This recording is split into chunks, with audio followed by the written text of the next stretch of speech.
അദ്ധ്യായം 111. അൽ മസദ്, മക്കയിൽ അവതരിച്ചത്. മസദ് എന്നാൽ ഈത്തപ്പന നാര് എന്നാണ് അർത്ഥം. 5-ാം സൂക്തത്തിൽ ഈത്തപ്പന നാര് കൊണ്ടുള്ള കയറിനെപ്പറ്റി പരാമർശിച്ചതാണ് ഈ പേരിന് നിദാനം. ബിസ്മില്ലാഹിർ റഹ്മാനിർ റഹീം.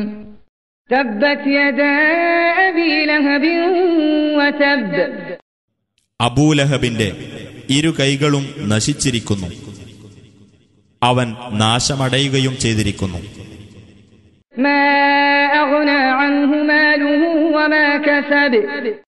അവന്റെ ധനമോ അവൻ സമ്പാദിച്ചു വെച്ചതോ അവന് ഉപകാരപ്പെട്ടില്ല.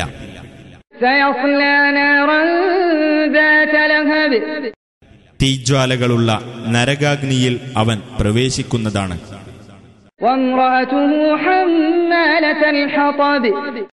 വിറക് ചുമട്ടുകാരിയായ അവന്റെ ഭാര്യയും.